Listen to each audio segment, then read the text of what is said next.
Hello, and welcome back to Dwell in Safety. It's good that you're here. Tonight, we are going to spend the whole night story with one person, and mostly with one psalm. The person is David, before he was a king, when he was only a boy on the hills outside Bethlehem, keeping his father's sheep. And the psalm is the one he grew out of those hills. The shepherd's psalm, the 23rd, the one that begins, "The Lord is my shepherd," and ends in the house of the Lord forever. You have probably known those words your whole life. Most of us have.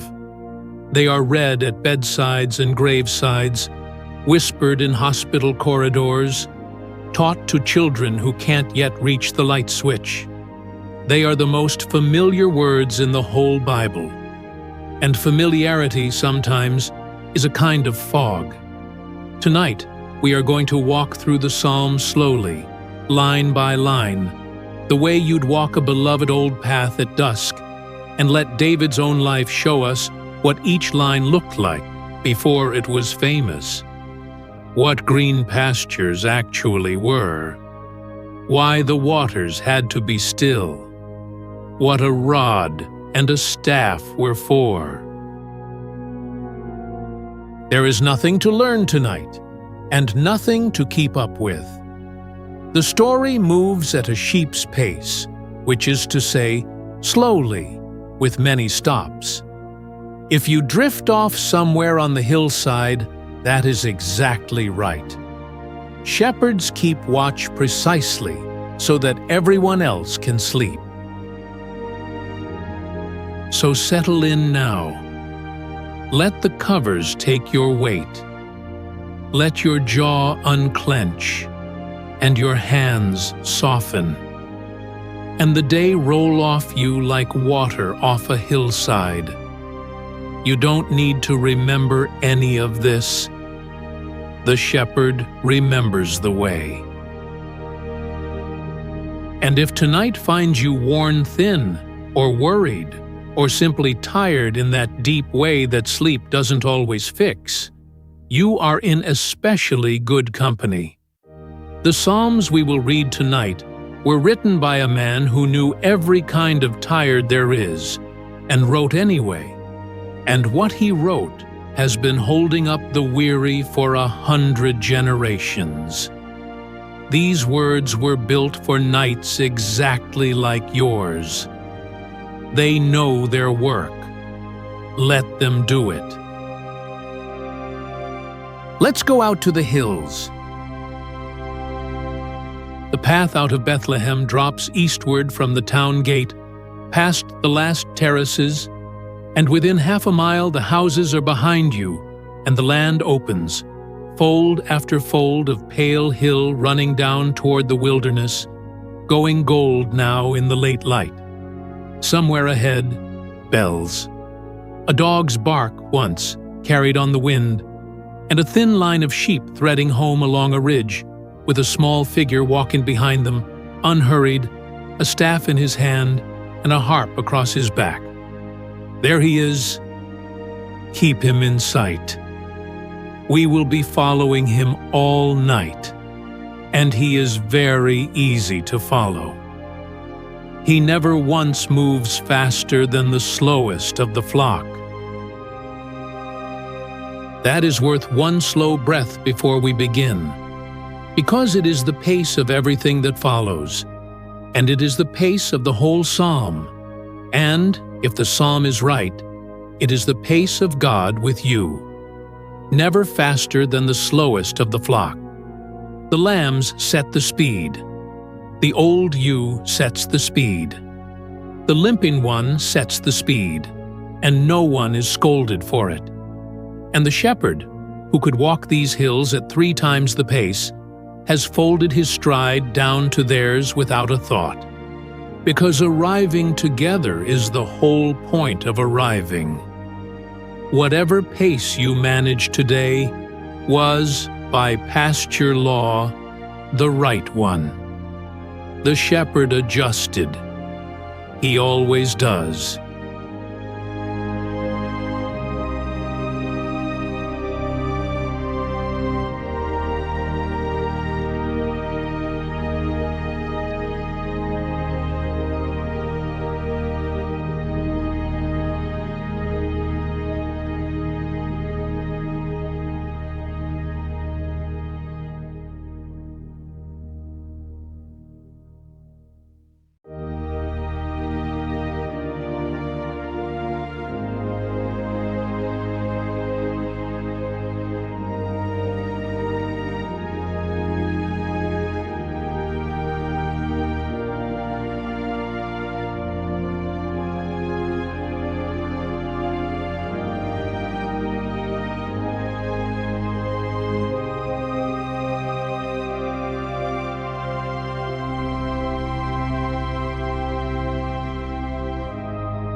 Bethlehem, 3,000 years ago.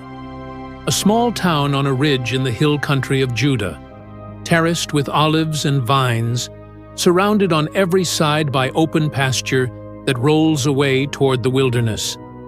In the evening, the smell of bread and wood smoke.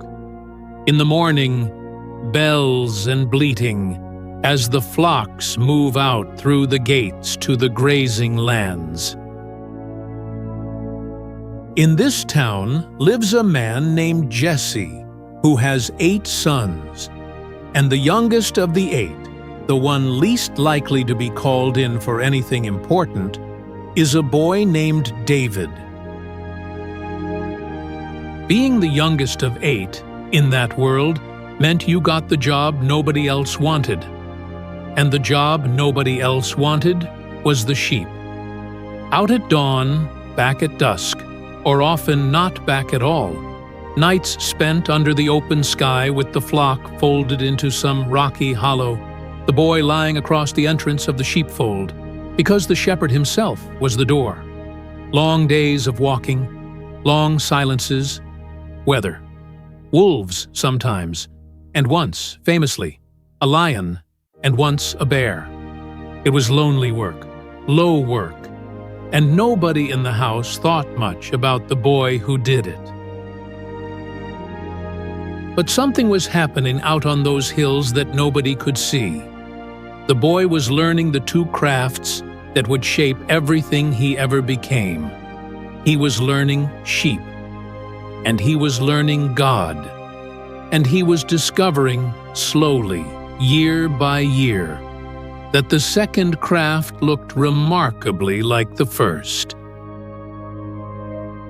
One day, the story goes, the prophet Samuel came to Bethlehem with a horn of oil, sent by God to anoint one of Jesse's sons. And Jesse, proud father, paraded 7 of them past the old prophet, tallest first, and God said no to every one. It was the strangest afternoon. Finally, Samuel asked, "Are all your children here?" And Jesse said, "Ah, well, there remains yet the youngest, and behold, he is keeping the sheep." He is keeping the sheep. They hadn't even called him in. So they sent for him, and the boy came in from the pasture, ruddy and bright-eyed, smelling of the hills. And the Lord said to Samuel, "Arise, anoint him, for this is he." And Samuel poured the oil over the head of the youngest son, the sheep-keeper, the one nobody had thought to invite, while his 7 older brothers stood and watched. Try to see the room as it was. A house in Bethlehem, crowded for the occasion, the smell of the sacrifice Samuel had brought still in the air.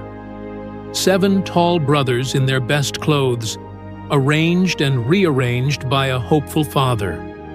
The old prophet moving down the line, listening for a voice no one else could hear, shaking his head, kindly, 7 times. The puzzled silence. And then the wait, while someone ran out to the far pasture, and the long minutes passed, and the guests shifted on their feet, and at last the door, and the boy, out of breath, still holding his staff, blinking in from the bright afternoon with absolutely no idea why he had been called. And then, and this is the part to fall asleep on, nothing happened. No throne, no trumpet. The prophet went home to Ramah, and David, the anointed of God, went back out to the sheep, back to the same hills, the same flock, the same long, quiet nights, for years. The oil dried in his hair while he did the humblest work in Israel. Because God had told Samuel the secret that afternoon, the sentence that explains David's whole life, and maybe consoles yours.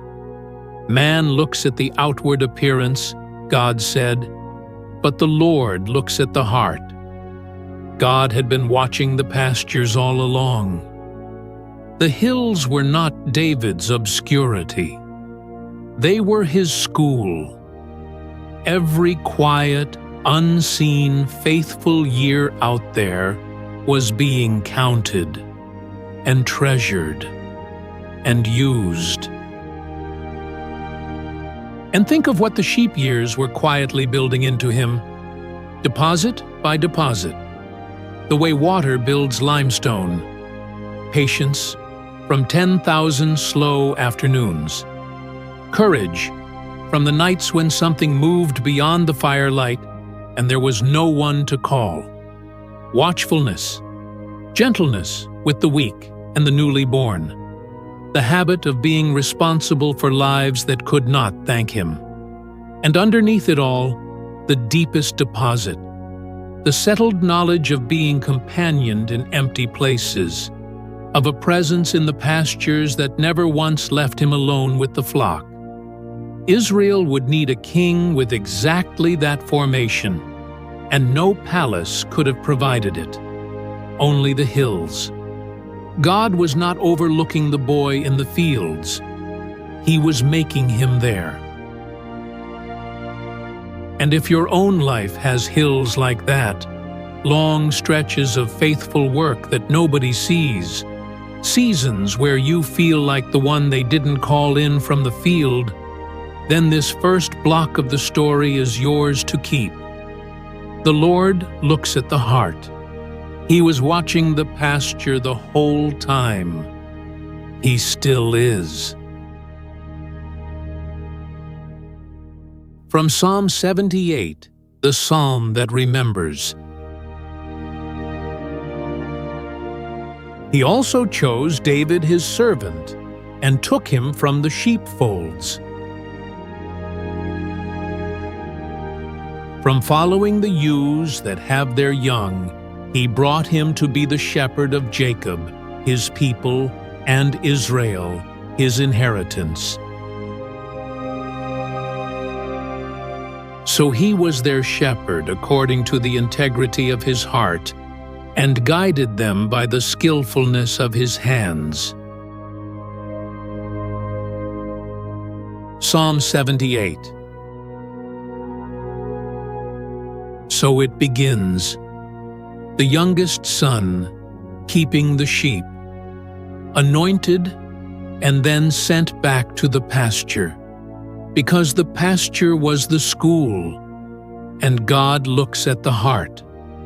Nothing about your quiet faithfulness is wasted. It never has been.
Now let's stay out on those hills a while and learn the work itself, because the work is the psalm.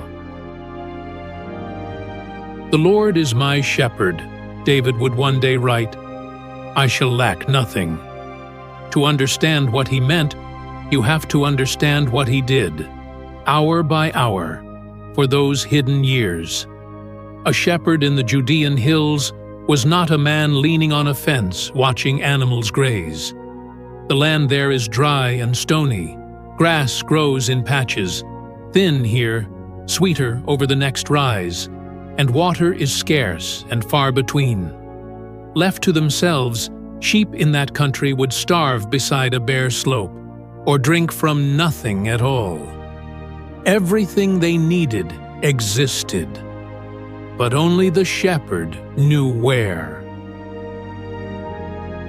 So the shepherd's day was a long, patient act of leading. Out at first light, walking ahead, always ahead, never driving from behind, calling as he went, because the sheep knew his voice and followed the voice and no other. He led them along the safe paths, the right paths, between the tumbled rocks, to the hidden pockets of green his own 2 feet had found. He makes me lie down in green pastures, the psalm says. And here is the shepherd's secret inside that line. A sheep will not lie down hungry and will not lie down afraid. It grazes standing, restless, until it is full, and it stays on its feet until it feels safe. A flock lying down in the grass is not a picture of scenery. It is a shepherd's report card. It means every animal is fed, and every animal is calm. And the calm came from somewhere. It came from him. Watch a flock settle at midday, and you can see the psalm being written. The grazing slows. One old ewe folds her legs and goes down into the grass, and then another, and the calm moves through the flock the way sleep is moving through you now, animal by animal, until the whole hillside is lying down in the green, jaws working slowly, eyes half closed, and the boy sits on a rock above them with the staff across his knees, doing the whole job at once just by being there. Presence was most of the work. It still is. And then the waters. He leads me beside still waters, the psalm says, And this line, too, is pure shepherdcraft. Sheep are timid drinkers. A rushing stream frightens them, the noise, the tug of the current against their legs, and a frightened sheep will turn away from moving water and stay thirsty. So the shepherd would find the quiet pools, or make them, damming a chattering brook with stones until a stillness formed at its edge, and the flock could drink long and unafraid. Think of that! The water was always there, but the shepherd made it still, so the timid could receive it. Some of what God does with a soul is exactly that, David is saying. He does not only provide, he quiets the provision, stills the stream, gentles the good things until a tired, easily frightened heart can actually drink.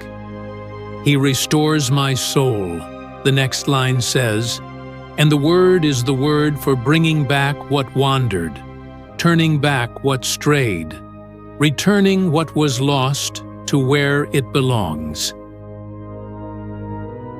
David lay across the door of the sheepfold at night, counting his flock through the gate under his own hands, every single animal, every single night.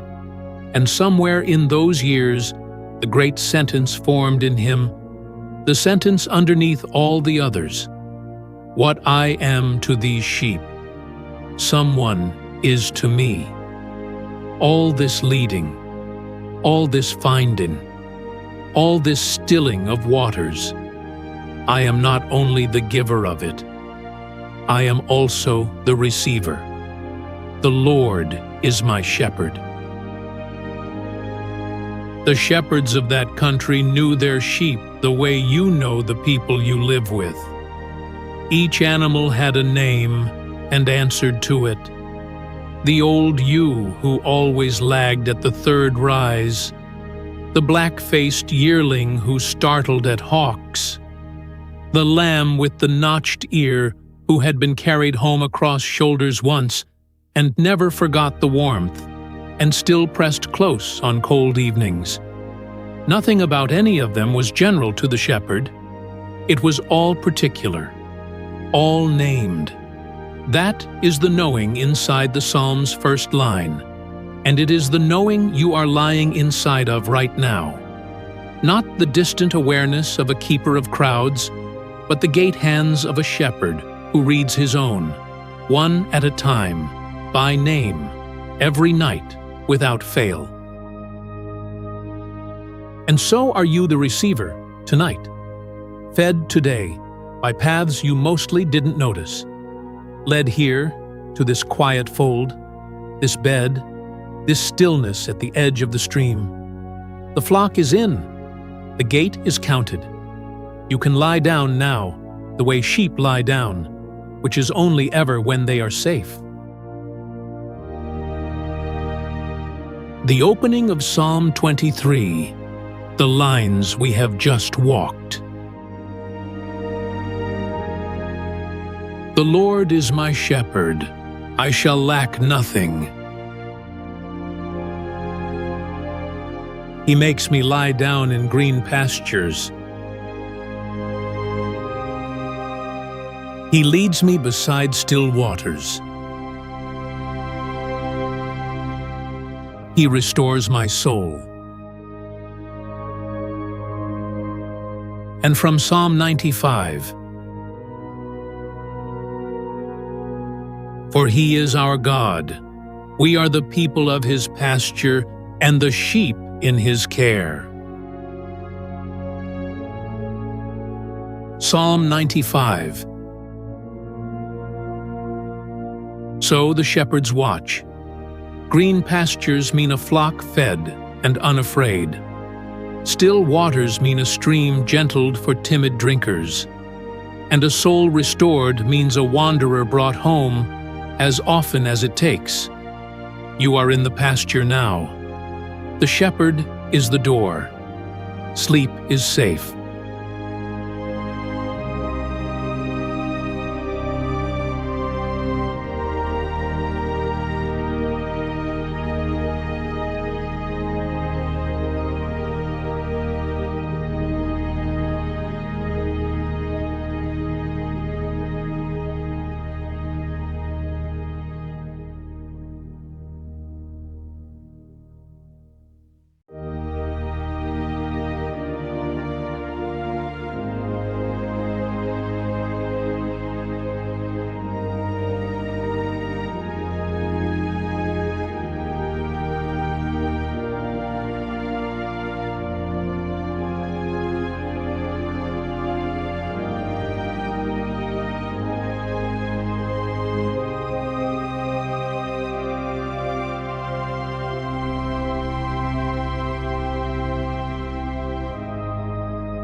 There was one more thing David carried out to the pastures, besides his staff and his sling and his scrip of bread.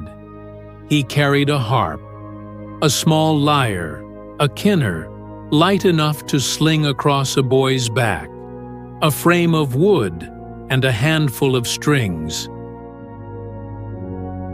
And out there, in the enormous quiet of the hills, with no audience but the flock and the hawks and the slow procession of the clouds, the boy played and sang and began, without knowing it, to write the songbook of the world. Think of the nights he had. No lamps for miles, the dark coming up out of the valleys like a tide, and then the stars, thousands upon thousands of them, wheeling slowly over Judah, so many and so bright in that unlit world that they cast faint shadows. A boy lying on his back at the door of the fold, the sheep breathing around him, the embers of his fire ticking, and overhead, the whole silent, blazing sky. The heavens declare the glory of God, he would write. The expanse shows his handiwork. Day after day they pour out speech, and night after night they display knowledge. There is no speech nor language where their voice is not heard. He learned that at night, on duty, looking up. The sky was preaching, and the shepherd boy was the congregation, and the harp was how he said, Amen. Their voice has gone out through all the earth, their words to the end of the world. The law of the Lord is perfect, restoring the soul. The testimony of the Lord is sure, making wise the simple. The precepts of the Lord are right, rejoicing the heart. Years later, that harp would find its way into a king's dark room. Saul, the tall first king of Israel, had fallen under a heavy, troubled spirit, sleepless, frightened, storm-tossed inside. And his servants said, There is a boy in Bethlehem who plays, and they sent for David. And whenever the darkness came over the king, the story says, David took the harp and played with his hand, and Saul was refreshed and was well.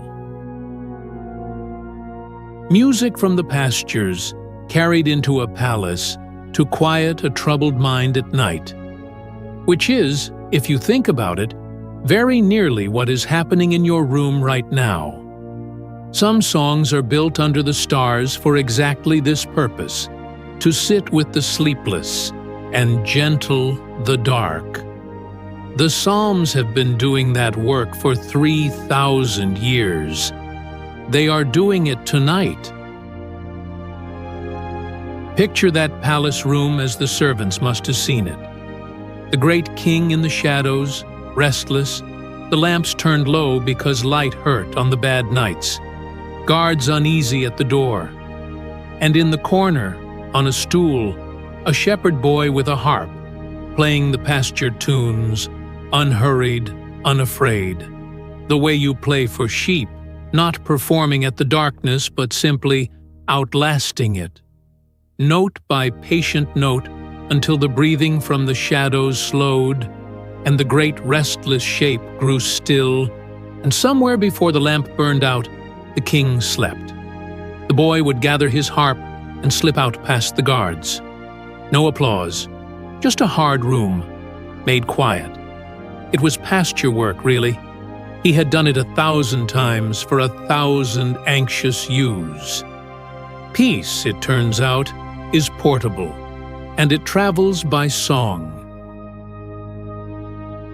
And notice what the Psalms are, underneath the melody, because it is the most comforting thing about them. They are honest.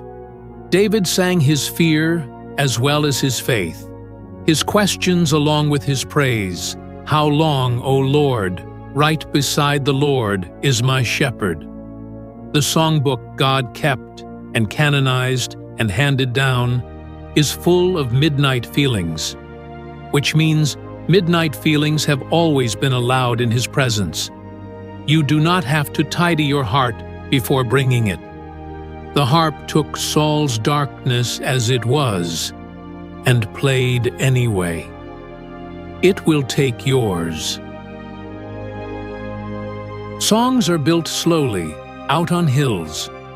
A phrase would come to the boy on one ridge and a melody on another, weeks apart, and be carried around half-finished for a season, hummed to the flock at the watering, worn smooth like a pocket stone. Nobody applauded. The sheep were an undemanding audience, and the sky made no requests. And that was the making of the Psalms, right there. Songs composed with no one to impress. Honest, because there was no one to perform for. Addressed, since there was no one else out there. Directly and only to God. That is why they still work at midnight, 3,000 years on. They were never stage music. They were pasture music, made in the dark, for an audience of one who was actually listening. When you hear them now, you are overhearing a friendship. Later generations would build a whole nightly rhythm out of that friendship.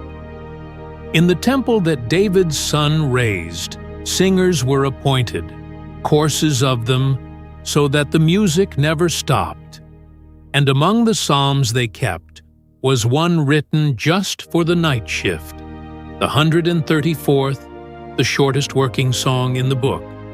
Behold, praise the Lord, all you servants of the Lord, who stand by night in the Lord's house. Someone was always awake in the house of God, and always singing. The dark hours were staffed. They are staffed still. If the scriptures mean what they say about the keeper who neither slumbers nor sleeps, the night watch has never once gone unmanned. And tonight's shift, over your particular roof, was covered before you were born. From Psalm 19, the psalm of the night sky over the pastures. The heavens declare the glory of God. The expanse shows His handiwork. Day after day they pour out speech, and night after night they display knowledge. There is no speech nor language where their voice is not heard. And from Psalm 63, a psalm of David, for the night watches.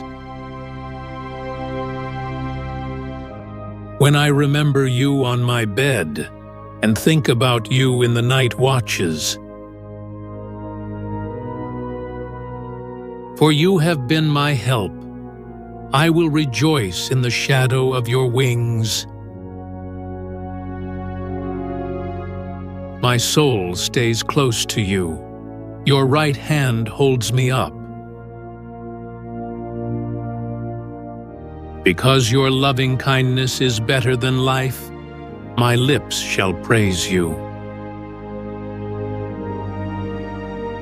So I will bless you while I live. I will lift up my hands in your name. Psalm 63. So the harp in the hills. The night sky preached, and the boys sang back, and the songs he made under the stars still quiet, troubled rooms at midnight, including, tonight, this one.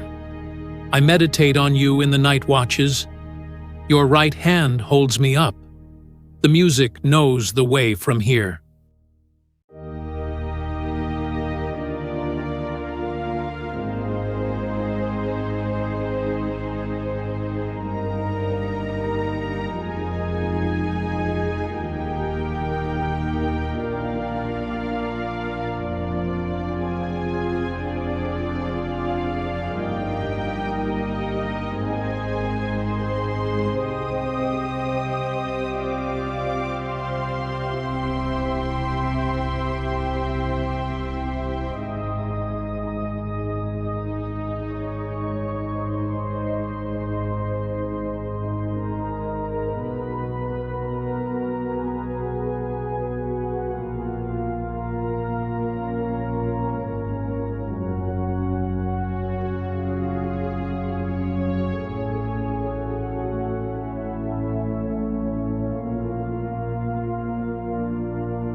Let's rest here a moment on the hillside before the path dips. If you are still awake, that's all right. There is no falling behind tonight. The flock is bedded down in the fold, the fire is low and red, and the boy with the harp has set it aside and pulled his cloak around his shoulders. The stars turn slowly. Somewhere below, Bethlehem sleeps, a few late lamps going out one by one. And if you have drifted and returned, welcome back. Nothing was lost. Each part of this story is a smooth stone in the same stream, and you may step on any of them or none. The next stretch of the path goes down through a valley, but you will notice, as we walk it, that the psalm never says we stop there. It says we walk through. The shepherd knows this valley well. Stay close to the voice. Listen to the hillside a moment before we go on. The small sounds of a safe night. The flock breathing in the fold, slow and layered, like tide. An ember settling. Far off, a night bird, once. The boy's cloak rustling as he turns. These are the sounds the Psalms were written over, the quiet underneath the words. And your own room has its version of them tonight. The house ticking as it cools. The familiar hum of ordinary things keeping their posts. Safe places have a sound. You are inside it. The night has a smell out here too if you breathe it slowly. Cold stone and crushed thyme where the flock bedded down, wood smoke, wool, the far clean smell of the wilderness sweeping in from the east. 3,000 years of shepherds knew this exact air at this exact hour. Most of them, most nights, saw nothing but peace. That is the untold statistic of the pastures. 10,000 quiet nights for everyone the stories remember. Tonight is one of the 10,000. Nothing is happening on this hillside except rest.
Between the high pastures of Judah, the land folds into deep ravines. Wadis, the old paths call them, narrow cuts between cliffs, where the winter rains have carved the rock for 10,000 years. To move a flock from one grazing ground to the next, a shepherd often had no choice but to lead them down and through into the shadowed places where the sun only reached at noon, where the footing was loose and the echoes were strange, and you could not see around the next bend. The shepherds of Judah had a name for the deepest of those cuts: the Valley of Deep Shadow, the Valley of the Shadow of Death. So when David wrote, "Even though I walk through the valley of the shadow of death," he was not first writing poetry. He was writing geography. He had led his flock through those actual ravines, dozens of times, hundreds, and he knew exactly how a flock behaves in one. The sheep bunch close. They go quiet. They stop looking at the path and start looking for the shepherd. And as long as they can hear his voice ahead of them, unhurried, ordinary, the same voice as in the green pastures, they keep walking, and the valley passes. "I will fear no evil," the line continues, and then the reason. The only reason the psalm ever gives for anything. "For you are with me. Not for the valley is shallow. Not for I am brave. For you are with me." The comfort was never the absence of the valley. It was the presence of the shepherd in it. And the valleys ended. That is the plain fact the flock could never hold on to, and the shepherd never lost. Every wadi in Judah opens. The walls that pressed close for a mile lean back, the strip of sky widens, the path climbs into light, and suddenly the flock is spilling out onto the high tableland with the summer grass rolling away in every direction, and the whole dark passage behind them shrinking to a fold in the hills. Sheep forget valleys within the hour, which is a mercy built into sheep. The grass in front of them is total. The shadow behind them is gone.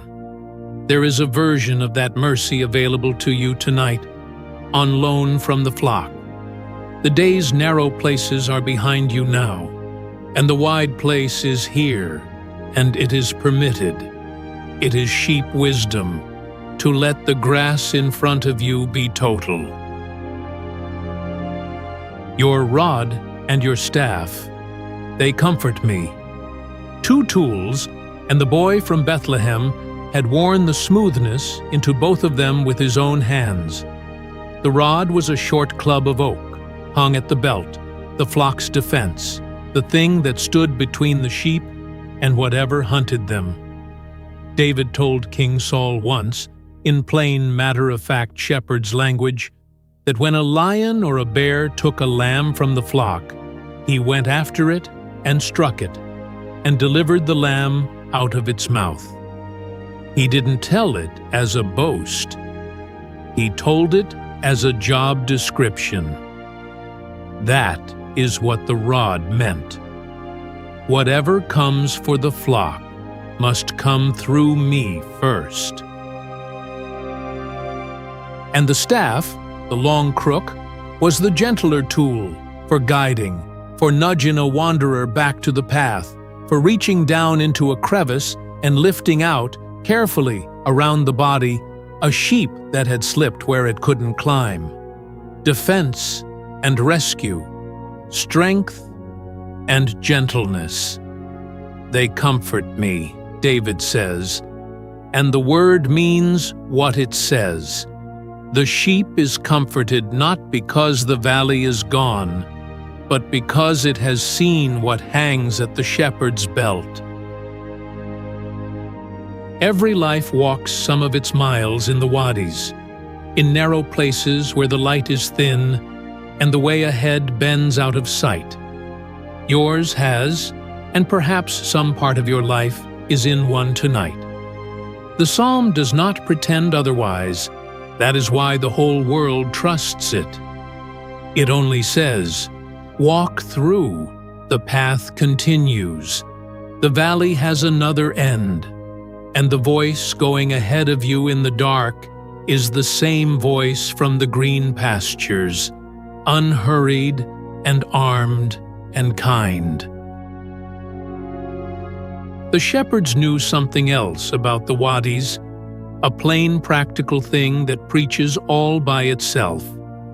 The valleys were the way to the best pastures. The high summer grazing, the sweetest grass of the year, lay beyond them, and there was no route to it that did not pass through the low-shadowed places. The valley was not a detour from the shepherd's plan. It was on the route, written into the itinerary from the morning of the journey, with the far pasture already fixed in the shepherd's mind, while the flock could see nothing but rock walls. Sheep never understand this and do not need to. They only need to do the one thing sheep in a valley do: keep the voice in earshot and keep walking, at whatever pace the day allows. Understanding is the shepherd's job. Arriving is his job too. The sheep's whole task is nearness, and tonight, so is yours. The Valley Verses of Psalm 23. Even though I walk through the valley of the shadow of death, I will fear no evil, for you are with me. Your rod and your staff, they comfort me. And from Psalm 56, a psalm of David, from one of his own valleys. When I am afraid, I will put my trust in you. In God, I praise His word. In God, I put my trust. I will not be afraid. You count my wanderings. You put my tears into your container. Aren't they in your book? I know this, that God is for me. Psalm 56. So the valley, walked through, not lived in, a voice ahead in the shadow, a rod for the flock's defense, a staff for the wanderer's rescue, and the tears of the frightened kept, counted, in a container, in a book, because nothing about you, not even your fear, is beneath His gathering. This I know, says the shepherd who wrote it. God is for me, and for you. Walk on, or sleep on. Either way, the valley is passing.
The years turned, as years do, and the shepherd boy grew into a young man, and his life left the pastures for a while.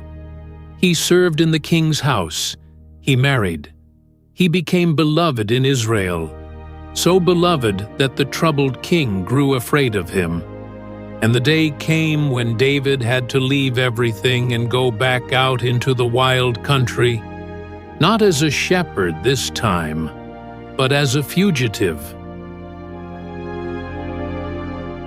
We will not walk the hard parts of that road tonight. They belong to another evening. What matters for tonight is where the road led him, because it led him to a cave, the cave of Adullam, in the low hills, a deep limestone shelter in the rock. And there, of all places, David learned the next verses of his life. Because here is what he discovered in the cave, and you can hear him discovering it in the Psalms he wrote there. A cave, to a hunted man, is not a defeat. It is a refuge, thick rock overhead, one narrow guardable door, cool in the heat, dry in the rain, dark and quiet and hidden. The wilderness that looked like the end of his story turned out to be full of shelters, prepared long before he needed them, carved patiently by water and years, waiting in the hills for the exact night a tired man would come stumbling out of the dark and find one. And David, being David, sang about it.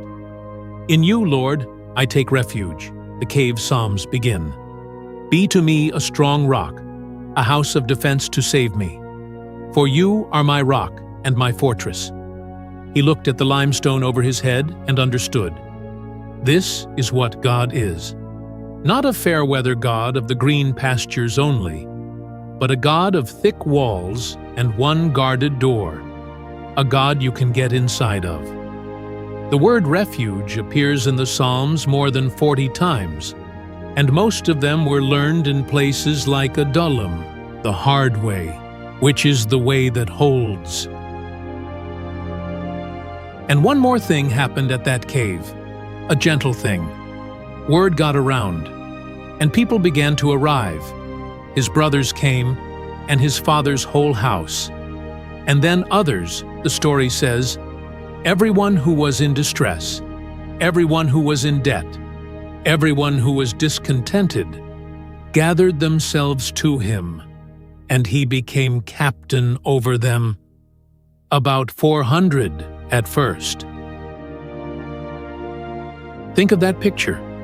A cave in the wilderness, glowing at its mouth with firelight, slowly filling up with the worn out and the broken and the overdrawn, all of them drawn to the man whom God was sheltering, and finding, around his fire, shelter themselves. The refuge overflowed. Refuge usually does. It is one of the loveliest laws in the whole Bible. The comforted become comforters, the sheltered become shelter, and a man who has truly learned that God is his rock ends up with 400 tired people sleeping soundly around his fire. Picture the cave settling for the night.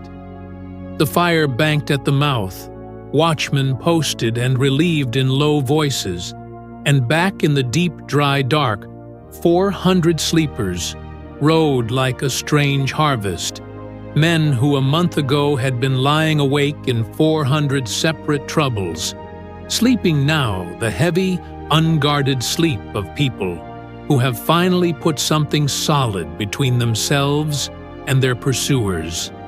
Somewhere among them, the young captain, no better bedded than the rest. And over all of them, thicker than the limestone, the shelter the limestone had taught them to trust. It is a good picture to fall asleep inside.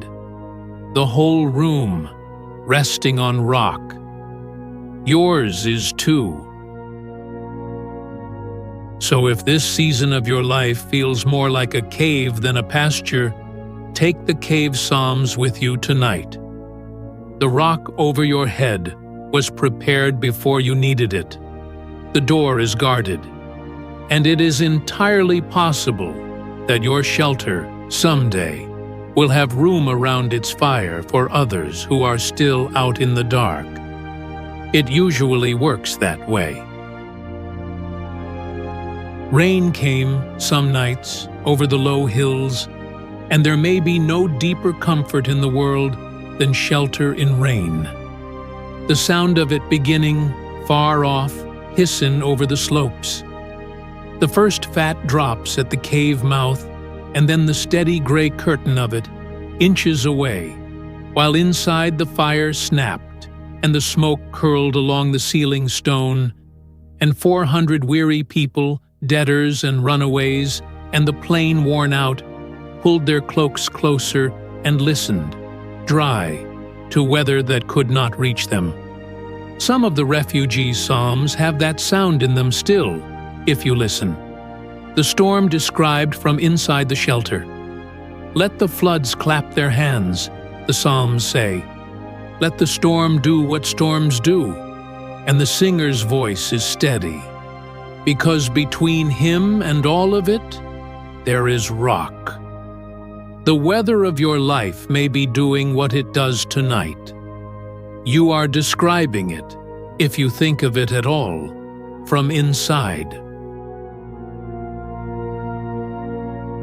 From Psalm 57, a psalm of David, when he fled into the cave. Be merciful to me, God, be merciful to me, for my soul takes refuge in you. Yes, in the shadow of your wings, I will take refuge until disaster has passed. I cry out to God Most High, to God who accomplishes my requests for me. And from Psalm 34, from the same hard season. I sought the Lord, and He answered me, and delivered me from all my fears. They looked to Him and were radiant. Their faces shall never be covered with shame. Taste and see that the Lord is good. Blessed is the man who takes refuge in Him. The Lord's angel encamps around those who fear Him and delivers them. The Lord is near to those who have a broken heart and saves those who have a crushed spirit. Psalm 34. So the cave that became a refuge, shelter prepared in the rock before the need, a fire at the mouth of the dark, and room around it for the weary. In the shadow of your wings I will take refuge until disaster has passed. It passes. It always passes. And the rock holds all night.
The psalm changes its picture now, and so will we. You prepare a table before me. The next line says, the shepherd becomes a host, the pasture becomes a house, and the sheep, remarkably, becomes a guest of honor. But before we sit at that table, one more piece of shepherd craft.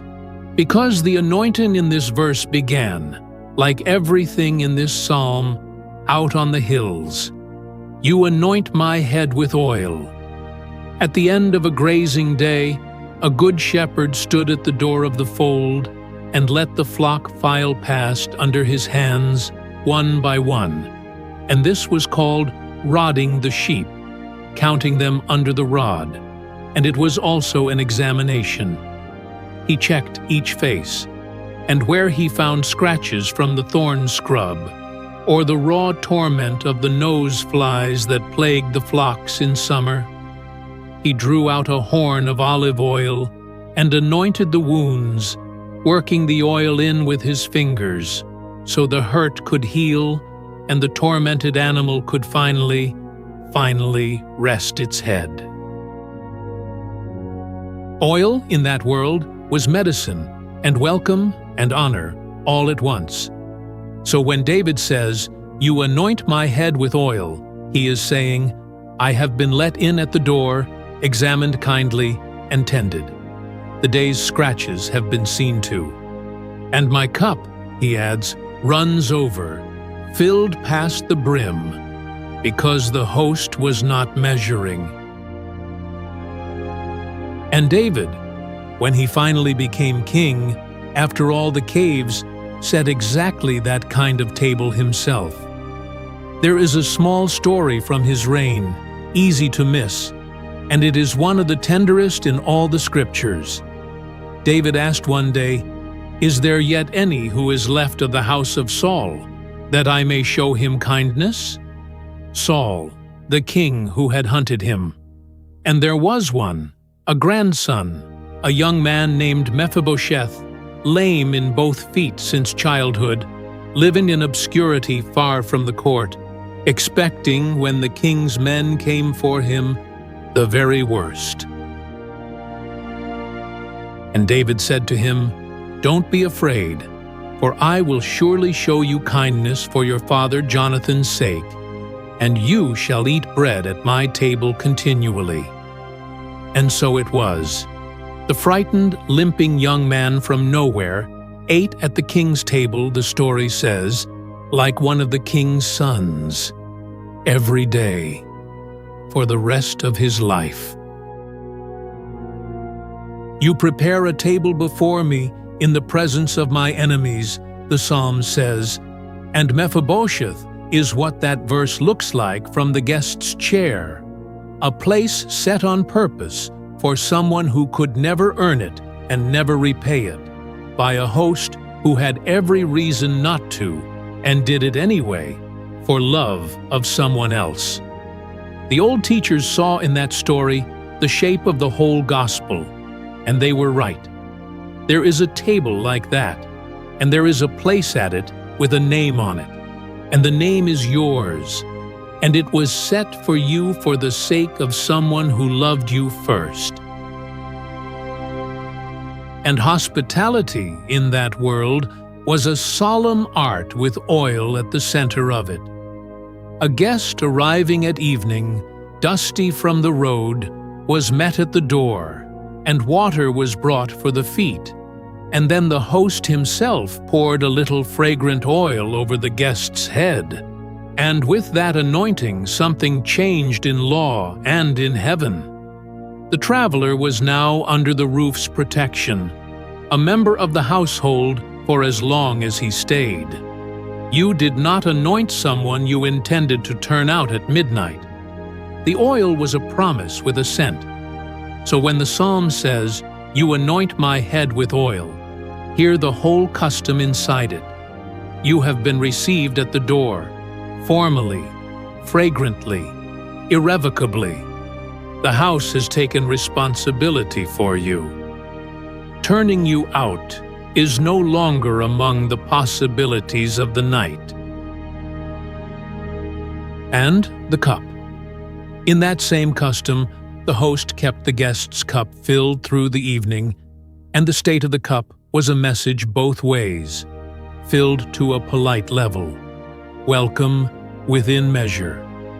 But filled past the brim, deliberately, wastefully, running over the hand and onto the floor, that was a host abandoning arithmetic altogether, saying in the vocabulary of the table, I am not keeping track. Stay past reason. There is more where all of this came from. My cup runs over is not a report about volume. It is a report about the host's face, which David had seen at his own table's head, turned toward him all evening, glad. So end this block the way a good day ends, at a table, tended and welcomed and unmeasured. The day's scratches have been seen. The oil has been worked in. The cup was filled by a hand that wasn't counting. Surely goodness and loving kindness shall follow me. The psalm says next, and we will hear where that road ends soon. But for now, just this. You have been let in at the door. You are at the table, like one of the king's own. The scriptures keep one more small detail of Mephibosheth's story, and it is worth carrying to bed. When the king's summons first found him, he was living in a place called Lo-Debar, out beyond the Jordan, and the name, in the old language, means something like no pasture. Nothing there. The young man had been hiding his whole life in a town whose very name meant barrenness, certain that being found meant ruin, and being found meant a table, every day, for life, like a son. That is the geometry of grace in this story, and it has not changed. It seeks out the address called nothing there, on purpose, first. And it comes not with the sword the frightened are bracing for, but with a chair pulled out and a place already set. The table verses of Psalm 23. You prepare a table before me in the presence of my enemies. You anoint my head with oil. My cup runs over. And from Psalm 36. How precious is your loving kindness, God! The children of men take refuge under the shadow of your wings. They shall be abundantly satisfied with the abundance of your house. You will make them drink of the river of your pleasures. For with you is the spring of life. In your light we will see light. Psalm 36. So the table. Anointing oil for the day's scratches, a cup filled past measuring, and a place kept continually for the ones who could never earn it. Abundantly satisfied with the abundance of your house. That is the host you are staying with tonight. He does not measure.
2 more gentle stretches of the path remain, and then the psalm entire, and then the blessing. If sleep is near, let it come. Nothing ahead needs you awake. Evening again in the story. Years have gathered. The boy from the pastures is a gray king now, in a cedar house in Jerusalem. And if you stood in the courtyard on a quiet night, they say, you might still hear, faint through an upper window, a harp, old hands on old strings. The same tunes the hills taught him, played slower now. Kings change, the songs, the good ones, don't. Let this one keep playing while we walk the last of the way.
They kept a record, near the end of the old accounts, of David's last words, and the record introduces him with 4 titles in order.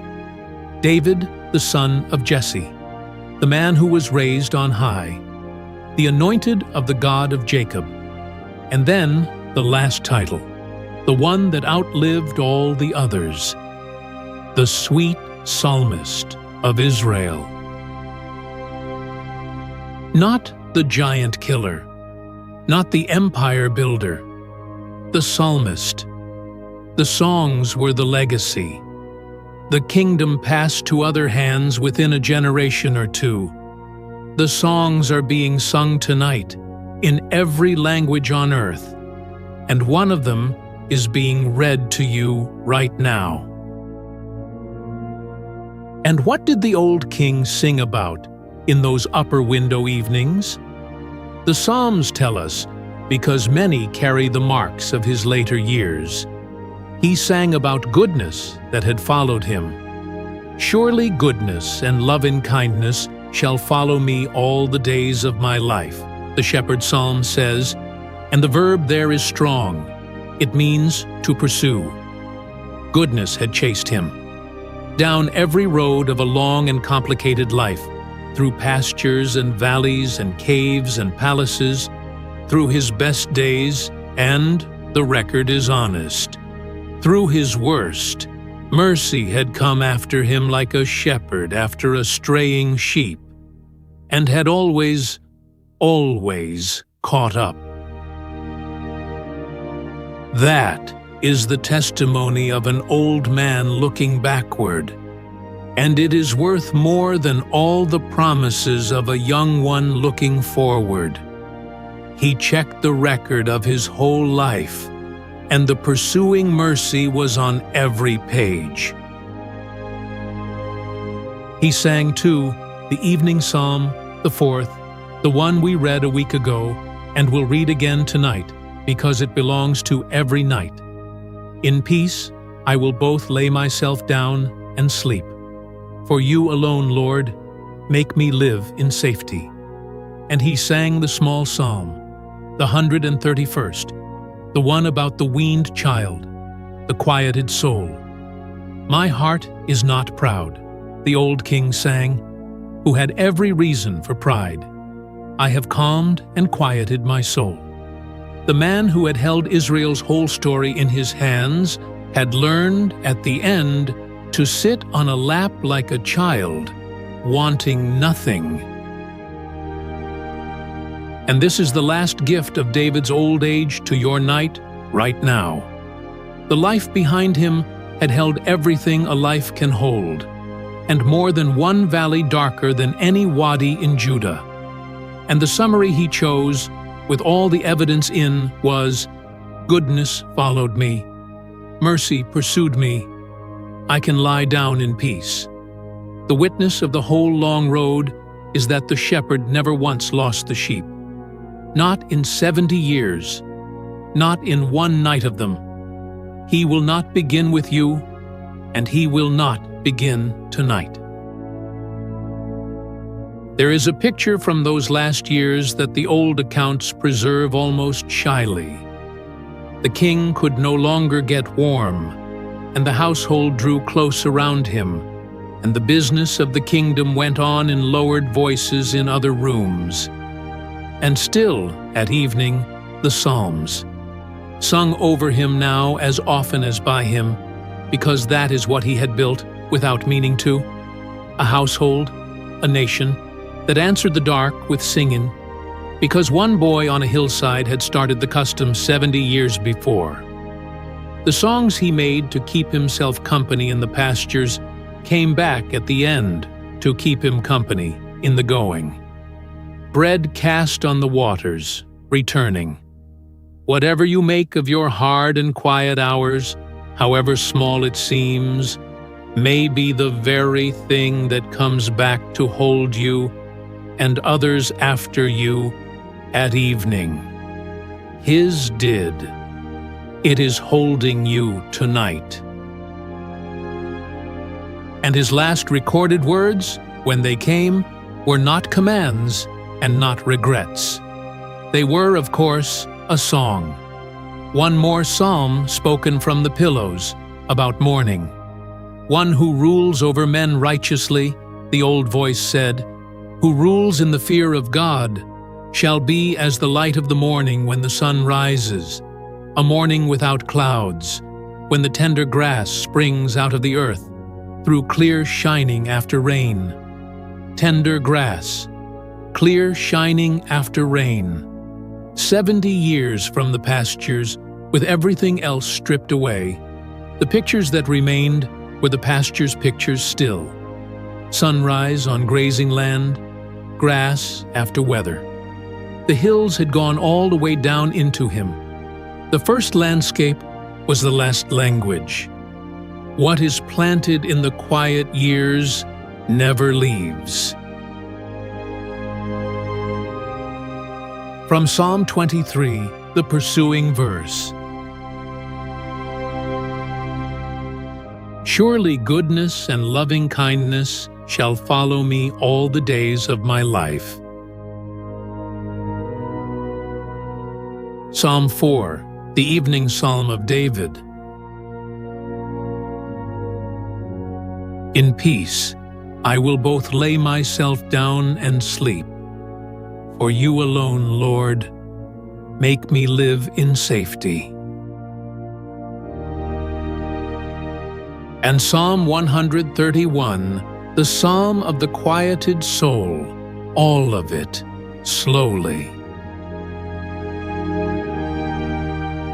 Lord, my heart isn't arrogant, nor my eyes lofty, nor do I concern myself with great matters, or things too wonderful for me.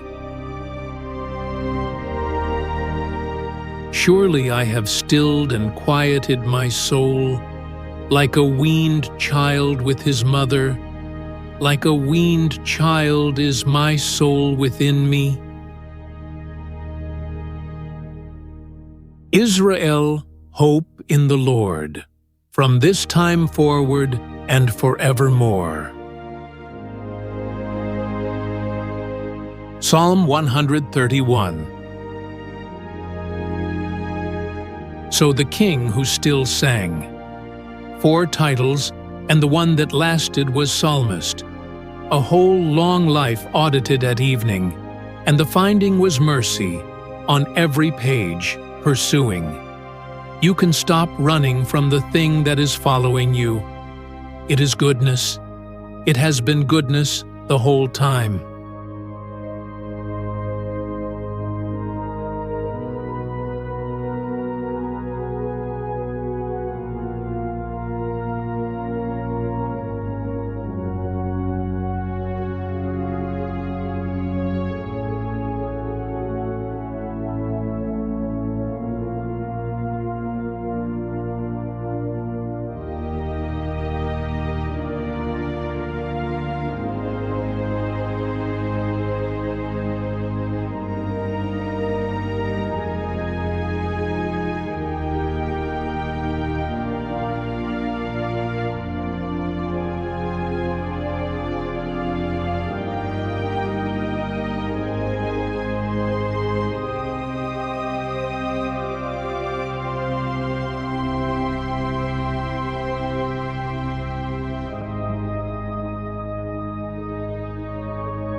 And so we come to the last line of the shepherd's psalm, the line the whole psalm has been walking toward, the way an evening walks toward a lit doorway. And I will dwell in the house of the Lord forever. Notice how the psalm has moved across its 6 short verses. It began outdoors, in pastures, by waters, a creature and its keeper under the open sky. It passed through the valley, out the other side. It came to a table, indoors now, a guest in a house, and it ends with the guest not leaving, dwelling, settling in, forever. The psalm is a journey home, and home, it turns out, was never a place. It was a presence. The house of the Lord is wherever the Lord is, and the sheep of his pasture has become a child of his house. And children of the house do not need an invitation to stay the night. They live there. David longed his whole life around that idea. "One thing I have asked of the Lord," he sang in another psalm, "that I will seek after, that I may dwell in the Lord's house all the days of my life." One thing. The man who could have asked for anything narrowed all his wanting at the last to an address. He dreamed of building that house in stone, a temple on the hill of Jerusalem, and God, gently, told him no, that work would belong to his son. And David, being by then the man the pastures and the valleys and the caves had made, accepted the no with open hands, and spent his last years quietly gathering materials for a house he would never see. Cedar and gold and cut stone, gifts for the future, love for a doorway he would only ever walk through from the other side. And here the old story leans close and tells you a secret, the same one it has been telling all night. The house was never really going to be stone anyway. Stone temples rise and fall, and that one did. The house of the Lord, the one the psalm means, the one David dwells in now, is the presence itself, the nearness that followed him down every road, the goodness that pursued, the shepherd who never lost him. Forever was always about who, not where. And forever includes tonight. This room, with its ordinary walls and its familiar dark, is inside that house, because the presence is here, and the presence is the house. You are not falling asleep out on the open hillside of the world. You are indoors, in the deepest sense there is. The door was the shepherd. The table was set. And the last line of the oldest lullaby on earth is not a wish. It is your address. I will dwell in the house of the Lord forever. In his last years, they say, David would sit with the plans, drawings for a house he would never enter, lists of cedar already floating down the coast in rafts, gold weighed and stored, stonecutters' contracts, the young son beside him being walked through all of it, room by imagined room. There is a special kind of peace in that scene, the peace of a man preparing a doorway for other people. He had stopped needing to walk through things himself. It was enough that the door would stand, and that ones he loved would pass through it, singing. Most of the best doors in your life were built that way, by hands that finished their work and trusted you to the threshold. And the last door, the one the psalm ends at, was built the same way, prepared, the scriptures say, from before the foundation of the world, by someone who thought of you while building it. Dwell is a slow word. It does not mean visit, and it does not mean stay the night, and it does not even mean live at, the way one lives at an address, and is mostly elsewhere. It means to settle, to sink in, to become at home the way a stone becomes part of a wall and a tree becomes part of a hill. It is what you are doing right now, in the small way that bodies do it, letting your weight go all the way down into the bed, past holding, past effort, into the held. The psalm's last verb is this verb: not strive, not climb, not even follow, at the end. Just dwell. The journey's final instruction is the one your body already knows and is already obeying. The last line of Psalm 23. Surely goodness and loving kindness shall follow me all the days of my life, and I will dwell in the Lord's house forever. From Psalm 27, a psalm of David. One thing I have asked of the Lord, that I will seek after, that I may dwell in the Lord's house all the days of my life, to see the Lord's beauty, and to inquire in his temple. For in the day of trouble he will keep me secretly in his pavilion. In the secret place of his tabernacle he will hide me. I am still confident of this. I will see the goodness of the Lord in the land of the living. Wait for the Lord. Be strong, and let your heart take courage. Yes, wait for the Lord. And Psalm 121, the Traveler's Night Psalm, for the last mile. I will lift up my eyes to the hills. Where does my help come from? My help comes from the Lord, who made heaven and earth. He will not allow your foot to be moved. He who keeps you will not slumber.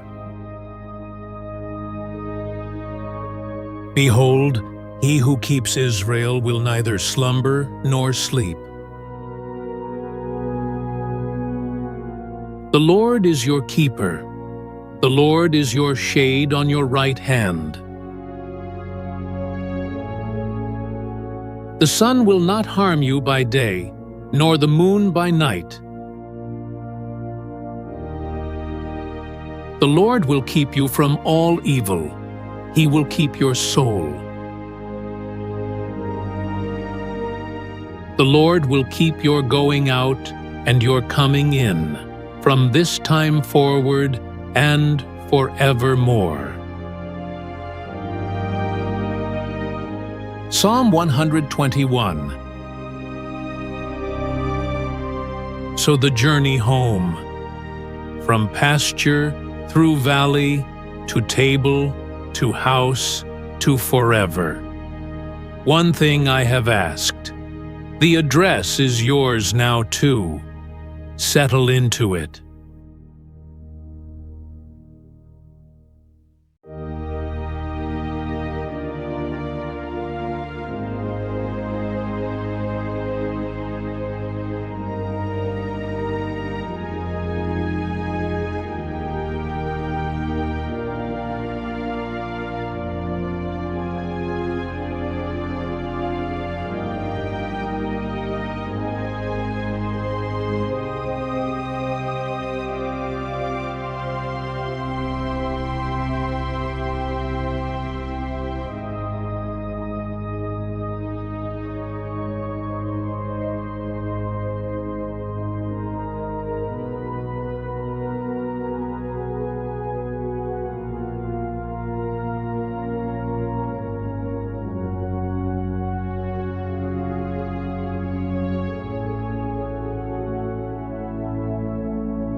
And now, the whole psalm, entire and unhurried, the way it has been read at bedsides for 3,000 years.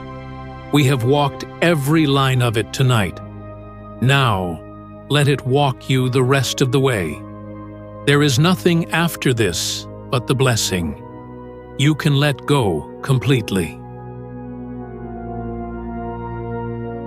A Psalm by David. The Lord is my shepherd, I shall lack nothing. He makes me lie down in green pastures. He leads me beside still waters. He restores my soul.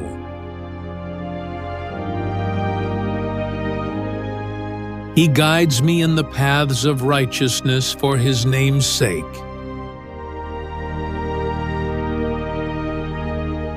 Even though I walk through the valley of the shadow of death, I will fear no evil, for you are with me. Your rod and your staff, they comfort me. You prepare a table before me in the presence of my enemies. You anoint my head with oil. My cup runs over. Surely goodness and loving kindness shall follow me all the days of my life. And I will dwell in the Lord's house forever. Psalm 23. The Shepherd's Psalm. Yours now, for the night.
Out on the hills above Bethlehem, the fire at the fold has burned down to a red whisper. The flock sleeps, every animal counted through the gate, under hands that missed nothing.